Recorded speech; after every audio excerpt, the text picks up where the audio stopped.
안녕하세요. 서울대학교 산학공학과 강필성 교수님 연구실의 박사과정 김재희라고 합니다. 오늘 제가 소개해드릴 XAI 토픽의 논문은 Mapping the Mind of a Large Language Model 이라고 엔트로픽에서 작년에 발표한 연구 결과물이라고 할 수 있겠습니다. 그러면 하나씩 소개해드리도록 하겠습니다. 우선 해당 발표 같은 경우에는 라지 랭귀지 모델의 인터프리터빌리티를 해당 연구에서 어떻게 정의를 하고 이를 얻기 위해서 스팔스 오토인코더라는 구조를 활용을 하는데 이 구조가 어떤 구조인지 설명한 이후에 실제 이 스팔스 오토인코더를 통해서 클로드 3 소넷 모델을 분석한 결과를 소개해 보도록 하겠습니다. 첫 번째로는 엔트로피 측에서 제시하고 있는 라지 랭귀지 모델의 인터프리터빌리티라는 개념에 대해서 얘기해 보도록 하겠습니다. 최근 연구들이나 실제 사용 사례들을 살펴보면 라지 랭귀지 모델은 이제 거의 모든 정보를 알고 있는 것 같기는 합니다. 즉, 매우 많은 지식들을 알고 이해하고 생성하기 시작을 했는데요. 실제로 제가 GPT-4.5에게 물어본 결과물들을 살펴보면 강화학습의 목적 함수부터 다양한 강화학습 방법론들에 대한 설명을 하나의 프롬프트, 즉 이 단순한 프롬프트로부터 매우 잘 그리고 정확하게 자세하게 설명해 주는 것을 볼 수가 있습니다. 이러한 라지 랭귀지 모델의 비약적인 성능 향상은 최근에 들어서 결국에는 다양한 분야에서 라지 랭귀지 모델을 적용하는 것으로 이어지고 있습니다. 다양한 분야라 함은 법률, 의료, 금융, 코드 관리 등 자동화가 민감한 분야에서도 점차 적용되고 있는데요. 이렇게 자동화가 민감한 분야의 라지 랭귀지 모델이 적용되면서 생기는 한 가지 문제점 혹은 해결이 필요한 상황들이 발생하기 시작을 합니다. 즉, 라지 랭귀지 모델의 행동을 어떻게 고칠 수 있는가라는 질문에 대한 해답이 필요해지고 있습니다. 만약에 저희 연구실의 1번 서버에 있는 1번 서버를 관리해주는 DSB 라지 랭귀지 모델이라는 모델을 개발하고 해당 모델을 통해서 연구실 서버를 자동화해서 관리하고 있다고 가정을 해보겠습니다. 그러면 연구실 1번 서버의 도커 상태를 확인해줘 라는 사용자 요청에 대해서 라지 랭귀지 모델이 sudo rmrf를 치게 되는 순간 루트 디렉토리로부터 모든 파일들이 날아가게 될 테니 사실 매우 위험한 행동이 되게 됩니다. 그러면 왜 이런 행동이 일어났는지, 즉 이 도커 상태 분석을 원하는 쿼리에 대해서 왜 잘못된 행동을 하는지 혹은 위험한 행동을 하는지에 대해서 원인을 분석하고 그 분석 결과를 바탕으로 행동을 고칠 수 있는 방법론이 필요해지고 있습니다. 이게 그냥 단순히 라지 랭귀지 모델 훈련하는 것과 다른 점이라고 한다면 SFT 훈련이 됐든 리젝션 샘플링 훈련이 됐든 해당 방법론들은 범용적인 능력을 개선하는 데 목표를 맞추고 있지만 지금 여기서 다루는 인터프리터빌리티 혹은 행동을 고친다는 작업은 모델이 잘못 행동하고 있는 특정 작업을 분석해서 그 원인을 알아내고 원인을 바탕으로 해결하는 조금 더 구체적이고 명시적인 모델 컨트롤을 필요로 하고 있습니다. 그러면은 이 인터프리터빌리티 확보를 위해서는 첫 번째 작업으로 어디에 라지 랭귀지 모델의 지식이 저장되어 있는지를 알아야 될 것 같습니다. 이에 대해서 제가 오른쪽 위에 사이테이션을 걸어 놓은 롬이라고 하는 논문에서는 라지 랭귀지 모델의 지식을 트랜스포머 구조에서의 인풋 인베드부터 셀프 어텐션, MLP 레이어, LM 헤드로 가는 이 순차적인 과정에 있는 썸 모듈 중에서도 MLP 레이어 내부에 확대된 차원을 다시 축소시키는 이 W 아웃 레이어에 있다. 즉 두 번째 매트릭스에 있다라고 주장을 하고 있습니다. 이 두 번째 MLP 레이어 같은 경우에는 롬에서 바라보는 관점으로 얘기를 해보면 각 로우별로 특정 지식을 담고 있는 벡터 혹은 밸류 값이라고 얘기를 할 수가 있습니다. 그리고 이 두 번째 레이어와 곱해지는 H 미들 레프레젠테이션은 이 두 번째 레이어에 있는 지식을 꺼내오기 위한 가중치 혹은 키값이라고 할 수가 있겠습니다. 이 얘기가 무슨 말이냐면 이 H 미들 레이어의 여러 가지 레프레젠테이션이 하나의 레프레젠테이션에는 여러 가지 엘레멘트로 구성이 되어 있을 텐데 이 첫 번째 엘레멘트의 값은 결국 W 인에서 곱해지는 첫 번째 로우 값 벡터와 곱해지게 돼서 계산이 될 겁니다. 이 얘기는 이 첫 번째 엘레멘트의 값이 첫 번째 로우 값을 가지고 오는 가중치 역할을 하게 되는 거고 이 관점에서 생각을 해보면 만약에 우리가 이 두 번째 레이어에 대해서 각 로우별로 첫 번째 로우는 한국에 대한 정보, 두 번째 레이어는 영국에 대한 정보와 같이 로우별로 어떤 정보를 담고 있는지를 알 수만 있다면 H미들에서 첫 번째 엘리멘트의 값이 커졌으니 모델은 한국에 대한 정보를 가지고 추후에 작업을 수행해갔구나 라는 것을 알 수가 있게 되고, 이러한 관점에서 바라본다면 MLP 레이어가 결국에는 모델의 내부에 저장되어 있는 지식들을 밸류로 하고, MLP 레이어의 인풋을 쿼리, 그리고 첫 번째 레이어를 키로 하는, 첫 번째 레이어를 키 프로젝션 레이어로 하는 일종의 어텐션 메커니즘이다 라고 바라볼 수 있다라고 주장을 하고, 이후에 나오는 다양한 모델 에디팅 연구들에서 이러한 관점들을 가지고 오거나 아니면 수정해서 사용하고 있습니다.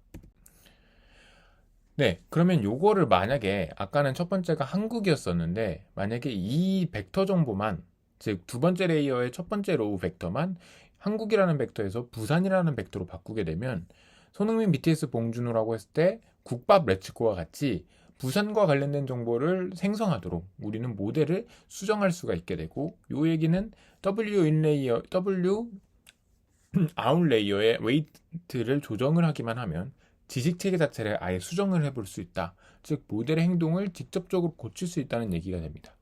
부산 일대 국밥 레츠코가 나왔을 때 제주도라는 벡터로 이렇게 변환을 해주게 되면 똑같은 인풋에 대해서도 감귤 레츠코라고 얘기를 하는 것처럼, 똑같은 인풋이고 다른 모델 구조는 다 똑같다 하더라도 우리가 원하는 위치에 원하는 벡터만, 원하는 다른 벡터로 교체를 할 수만 있다면 모델을 완벽히 컨트롤할 수 있지 않을까라는 하나의 기대를 가지고 이 관점들을 바라볼 수가 있게 됩니다.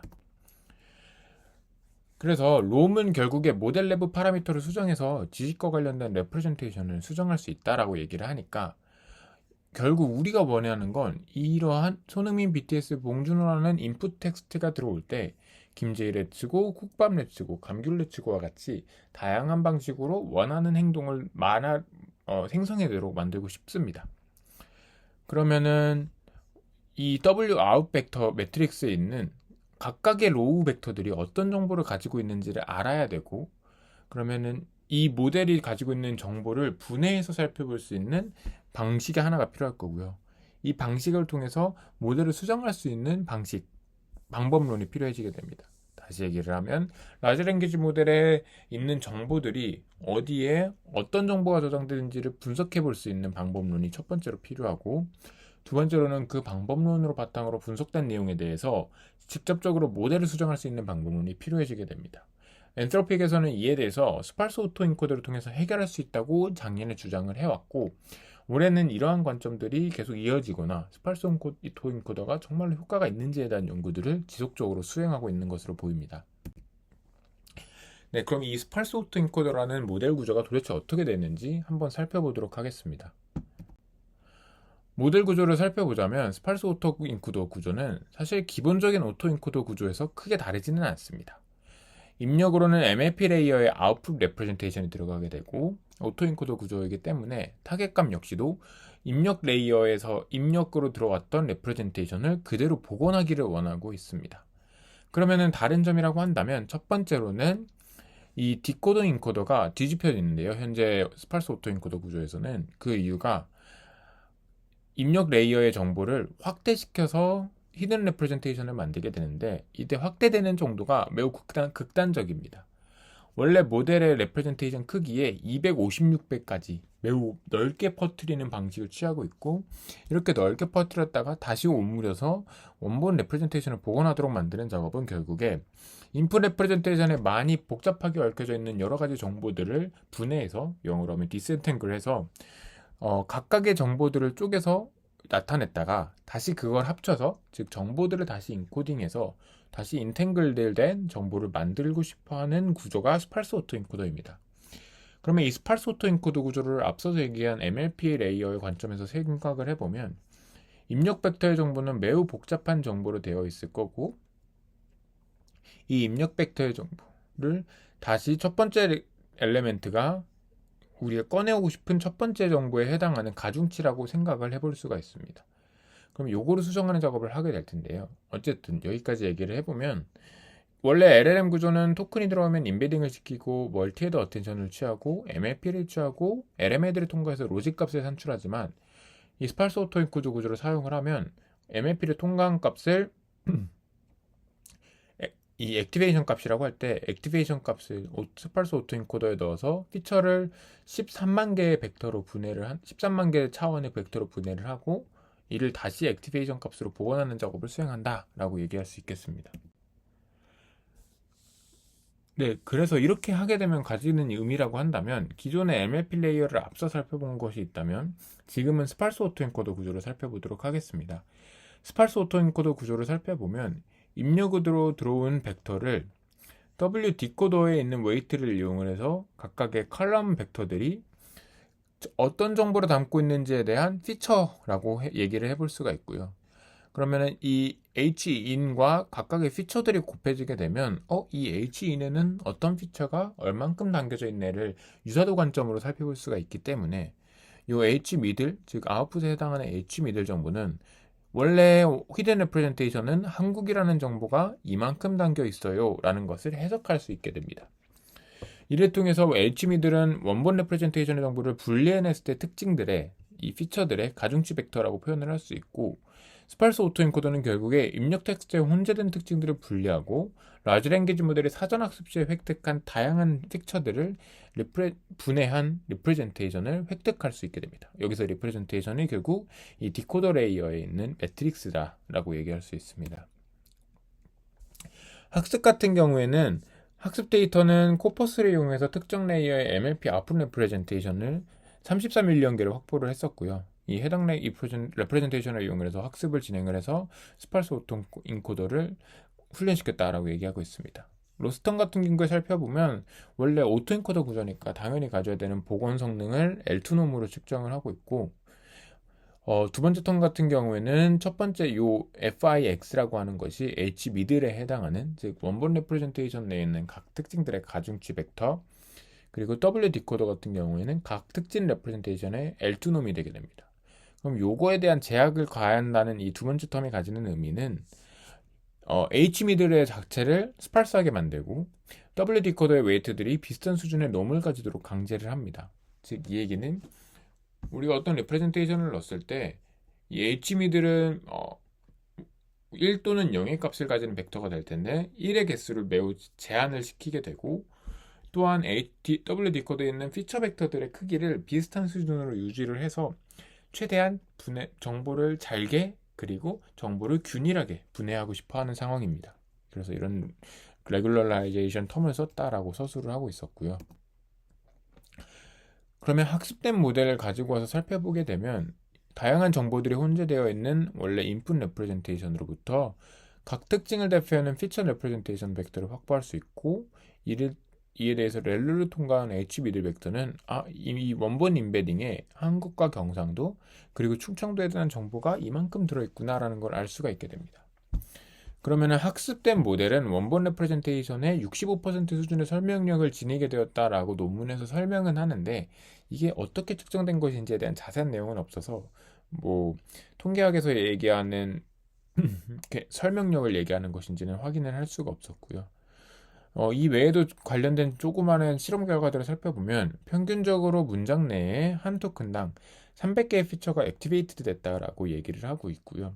이 얘기는 결국 이 렐루를 통과한 H미들 벡터가 논제로 한 엘레멘트가 300개를 가졌다라고 얘기할 수가 있습니다.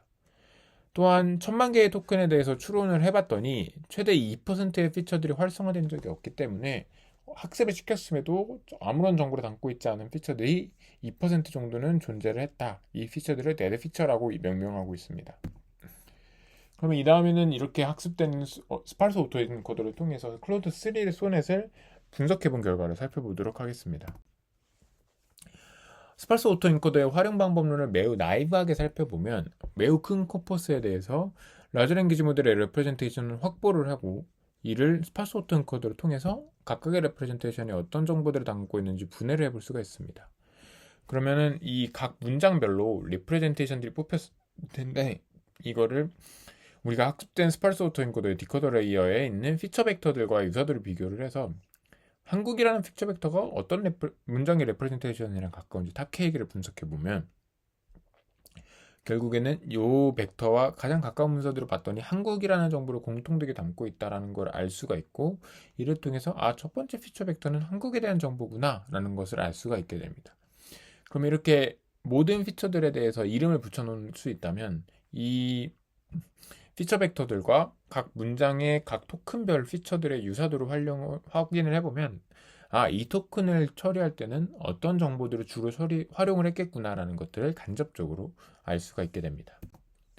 그래서 실제로 이렇게 진행을 한 결과를 살펴보면 스팔스 오토엔코더의 3116만 4353번째 피처 벡터와 가장 가까운 문서들을 살펴봤더니 골든게이트 브릿지와 관련된 정보였다라고 얘기를 하고 있고요. 949만 3533번째 피처는 브레인 사이언스, 즉 뇌과학과 관련된 정보였다는 걸 알 수가 있습니다. 그래서 왼쪽에 보시는 것처럼 실제로 골든게이트 브릿지와 가까운 탑 K개의 문서들을 살펴보면 골든게이트 브릿지라는 단어들이 나왔을 때 가장 활성화가 활발하게 되는 것을 확인할 수가 있고 브레인 사이언스 역시 비슷한 모습을 보이고 있습니다. 이러한 유닛 테스트를 통해서 우리가 알 수 있는 것은 스팔스 오토엔코더를 제대로 학습만 시킬 수 있다면 모델 내부에 동작하는 원리에 해당하는 정보들을 분해하고 우리가 직접 눈으로 확인을 해볼 수 있겠구나 라는 것을 알 수가 있습니다.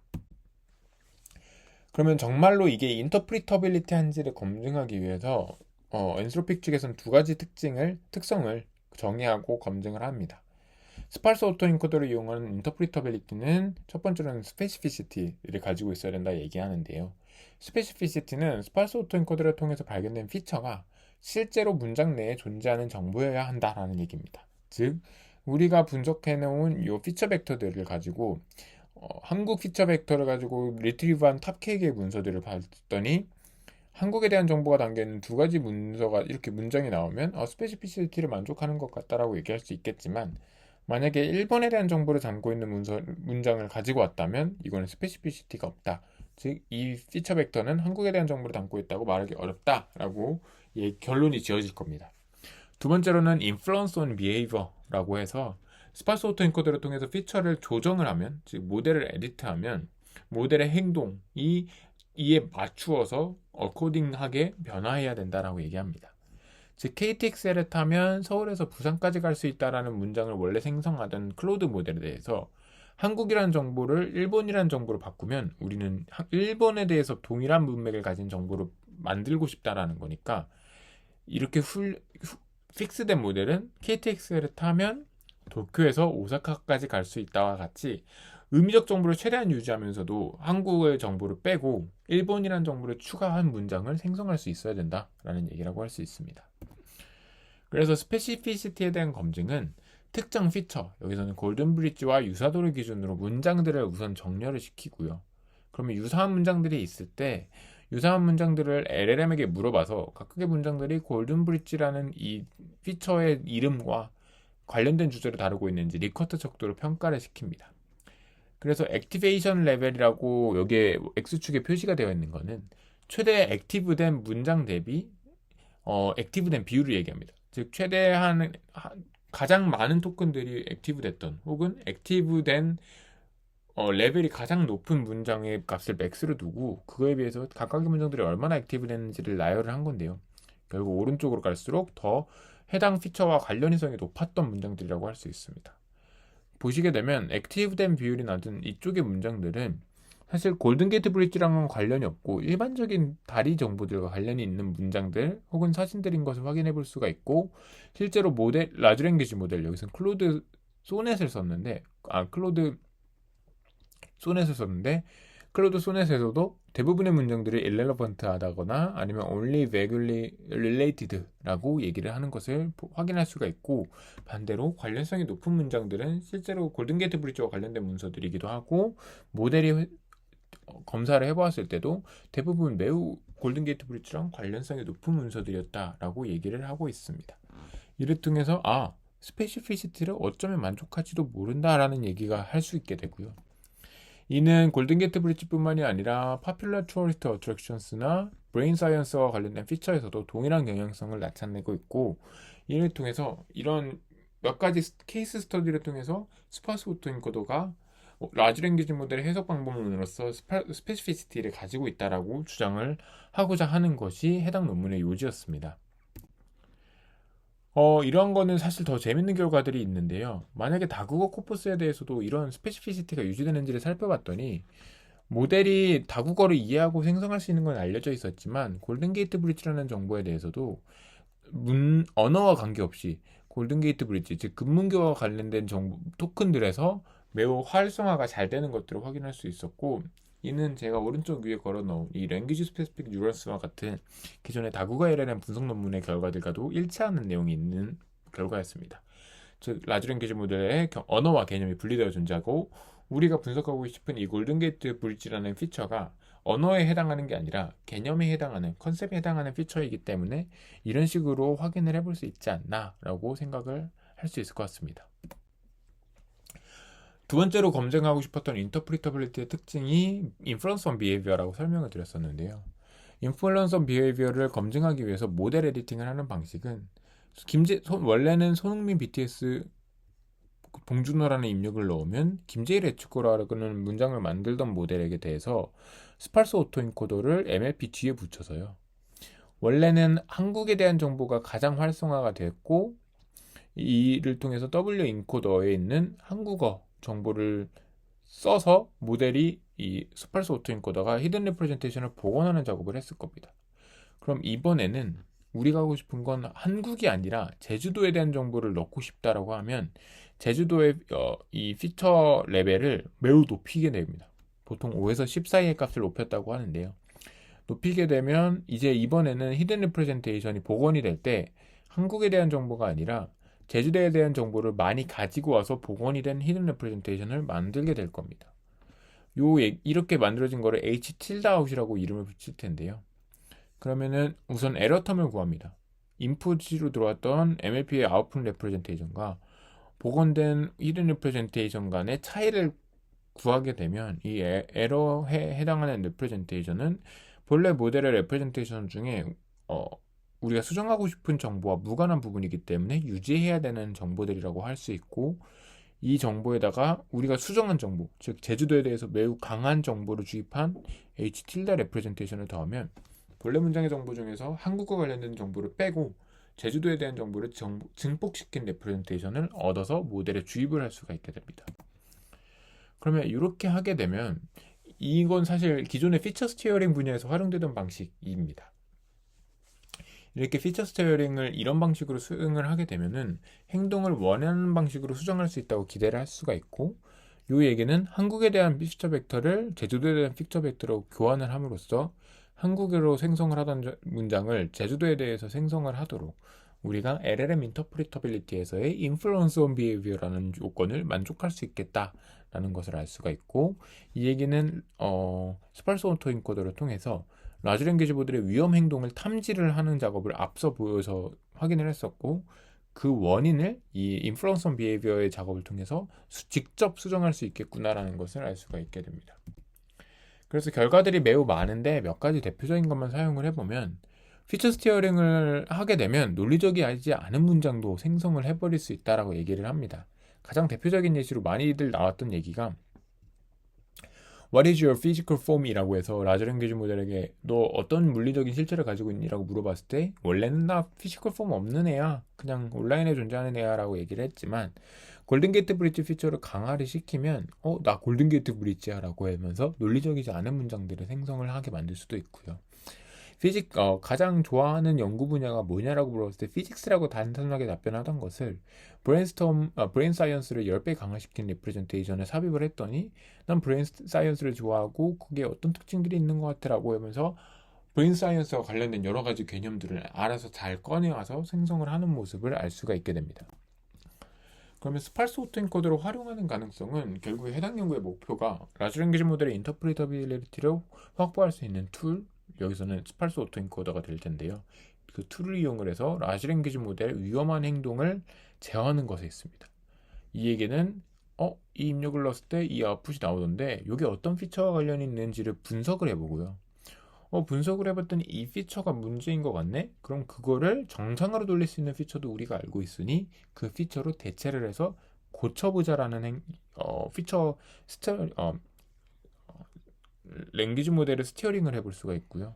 그러면 고쳐진 모델을 통해서 제대로 원하는 명령어를 생성하게 만들어 볼 수도 있겠습니다. 그래서 실제로 이런 작업을 검증을 하기 위해서 하나의 작업을 하게 됩니다.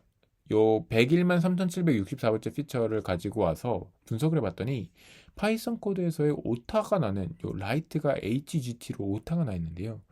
요 오타가 나는 부분에 매우 높게 피처가 액티베이트 되는 걸 확인을 했습니다. 그럼 이거로 보면은 결국에는 이거 파이썬의 오타와 관련된 피처인가라는 생각을 하고 C 언어에서도 활성화되는지 봤더니 동일한 오타에 대해서 C 언어에서나 스킴 코드에서도 잡아내는 걸 보니까 이거는 파이썬 언어에 종속된 게 아니라 코딩에 있는 오타를 잡아내는 것 같다라고 생각을 해볼 수가 있게 되죠. 그러면은 그럼 일반 문장의 오타를 잡아내는 피처는 아닌가? 즉 그냥 오타라는 개념을 잡아내는 피처는 아닌가 해서 일반 문장에 있는 오타를 잡아내나라고 보면 여기에도 라이트가 이렇게 오타로 들어가 있거든요. 근데 여기서는 이 피처가 라이트라는 토큰에 대해서 액티베이트 되지 않습니다. 그리고 반대로 오타가 아닌 다른 에러에 대해서도 액티베이트 되는지를 봤더니 디비전 에러를 만들 수 있는 0으로 나누는 이 토큰에 매우 강하게 활성화되는 것을 알 수가 있었습니다. 이 얘기는 결국에 이 101만 3764번째 피처가 코딩을 할 때 발생할 수 있는 에러와 관련된 피처구나. 이 피처가 강해지면 에러가 발생하는구나. 반대로 이 피처를 억제시켜서 에러를 만들지 않게 만들 수도 있겠구나라는 얘기로 나아갈 수 있게 됩니다. 네, 그래서 이걸 가지고 첫 번째로는 코드 실행을 예측하는 작업을 수행을 시켜봤는데요. 그러니까 원래 디폴트 아웃풋이라고 하는 것은 요거 입력을 넣으면 뭐가 나올 것 같아? 라고 하면 모델이 알아서 이런 에러를 낼 것 같은데? 에러 메시지를 낼 것 같은데? 라고 예측을 했습니다. 근데 만약에 우리가 지금 의심하고 있는 이 피처를 -5로 매우 약화를 시켜봤더니 이 에러를 무시를 하고 에러 안 나고 라이트가 제대로 쓰였을 때 나올 수 있는 아웃풋을 생성해내는 것을 알 수가 있게 됩니다. 그러면 이거는 모델이 이 피처를 약하게 만들면 에러를 발생하지 않은 것처럼 생각을 하게 되는구나. 그러면 실제로 이걸 가지고 코드가 수정되는지를 살펴볼까 해서 여기에다가 add 1,2를 넣고 다시 실행을 해봤더니 모델이 알아서 라이트를 수정을 한 함수를 다시 짜주더라 라는 것을 볼 수가 있게 됩니다. 이 피처를 매우 약하게 만들면 코드가 수정을 하는 능력을 가지게 되거나 에러를 발생하지 않으면서 코드를 생성할 수도 있겠네 라는 걸 알 수가 있고요. 이런 방식으로 모델을 직접적으로 비헤이비어럴 에디팅을 할 수 있다는 게 이 해당 연구에서의 가장 중요한 점이었습니다. 그럼 이제 결론으로 나아가 보도록 할 텐데요. 사실 이 논문에서 얘기하고 있는 가장 임팩트가 큰 결과물은 여기에 오른쪽에 볼 수 있는 결과물 혹은 이 위에 있는 링크로 들어가시면 볼 수가 있는 결과물인데요. 근문교뿐만이 아니라 매우 많은 피처들에 대해서 그러니까 피처는 정말 많이 있으니까 그 중에서 근문교와 관련된 피처들만 가지고 와서 유맵으로 시각화한 결과가 이렇게 광범위하게 퍼져 있습니다. 근데 실제로 이 홈페이지를 들어가서 보시면 놀라울 정도로 사람과 유사하게 정보들을 분리해내서 모델이 다루고 있었구나라는 걸 알 수가 있어서 정말 이 방법이 잘 워킹을 할 수 있고 더 발전할 수 있다면 모델의 행동을 완벽하게 우리가 분석하거나 통제할 수도 있지 않을까라는 기대를 품게 만드는 연구입니다. 하지만 이 레이블 작업, 즉 저희가 계속 얘기한 이 골든게이트 브릿지 피처가 왜 골든게이트 브릿지 피처라고 여겨지는지에 대해서는 사실 이 피처를 가지고 리트리버를 문장들을 시켜봤을 때 그냥 골든게이트와 관련된 문장들이 많길래 사람이 직접 이름을 붙인 거거든요. 그 외에 여기 이름이 붙어있는 여러 가지도 다 사람들이 확인을 해보고 이름을 붙인 피처들이라고 할 수가 있겠습니다. 네, 그래서 결론입니다. 저희가 이 논문을 통해서 원래 알아보고 싶었던 건 라지 랭귀지 모델의 인터프리터빌리티를 어떻게 얘기할 수 있을까에 대해서였는데요. 대형 언어 모델이라고 하는 건 매우 광범위한 태스크에 학습 없이 적용되는 많은 파라미터 수를 가진 모델입니다. 이 때문에 특정 태스크나 특정 모델 구조 혹은 매우 많은 연산량을 소모시키는 일반적인 XI 방법론은 적용이 어려운 모델 패밀리들인데요. 이렇기 때문에 대형 언어 모델에 대한 XI 방법론은 매우 광범위한 개념들, 피처나 컨셉에 대해서 포착이 가능해야 되고 피처를 기반으로 언어 모델의 행동을 매우 브로드하게 혹은 로버스트하게 수정할 수 있어야 될 겁니다. 이에 대해서 해당 논문에서는 스팔스 오토엔코더 구조를 사용하고 있었고, 이는 오토엔코더 구조 기반의 라지 랭귀지 모델 리프레젠테이션 분해 기법이다 라고 얘기할 수 있겠습니다. 스팔스 오토엔코더의 히든 리프레젠테이션은 피처에 대한 활용 여부를 벡터로, 가중치로 표현한 것이고, 이 스팔스 오토엔코더의 디코더 파라미터가 결국엔 우리가 알고 싶은 피처들을 대표하는 레프레젠테이션이었다라고 알 수 있었습니다. 이를 통해서 모델의 행동을 직접적으로 수정하는 것이 가능할 수도 있겠구나라는 것을 확인해 보았는데요. 한계점이 있다면 이 피처에 대한 자동화 레이블 방식을 제한하지 않고 논문 내에 있는 피처 레이블들은 연구자들이 일일이 수작업으로 발굴했다라고 얘기하고 있습니다. 또한 위험한 행동과 관련된 피처를 발굴하는 자동화 방법이 해당 연구가 나올 때까지는 없었는데요. 무슨 말이냐면 스팔스 오토엔코더가 매우 많은 100만 개 정도의 피처들을 가지고 있는데 이 중에 어떤 피처가 우리가 얘기하는 위험한 행동에 관련된 피처인지를 알아내는 게 상당히 어려운 상황이었다고 할 수 있겠습니다. 네, 지금까지 엔트로픽에서 나온 라지 랭귀지 모델의 XA 방법론에 대해서 다루어 보았습니다. 들어주셔서 감사합니다.